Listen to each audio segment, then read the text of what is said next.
Hi guys, high বন্ধুগণ।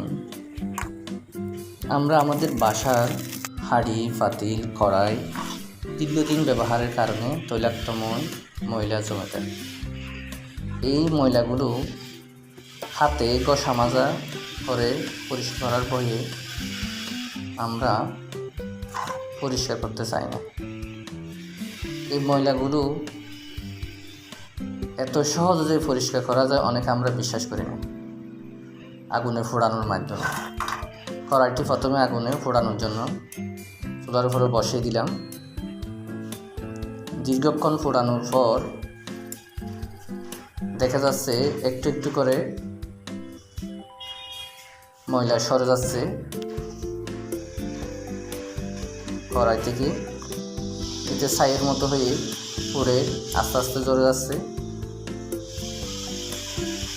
দেখি কিছুক্ষণ ফোড়ানোর পর কোন অবস্থায় পৌঁছে আমার কড়াইটি।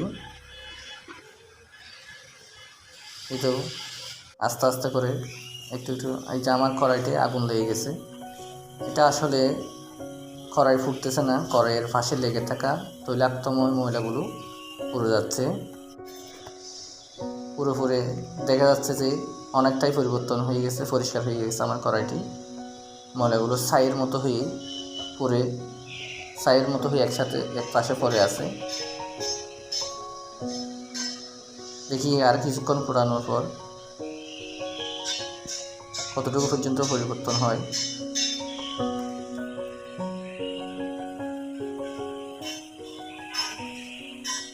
দেখা যাক।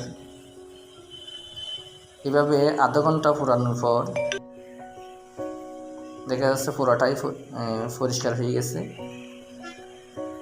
এখন এই কড়াইটি প্রচুর গরম, এখানে হাত দেওয়া যাবে না। লোহার কোনো একটা কিছু নিয়ে পানির মধ্যে রাখবো, দেখি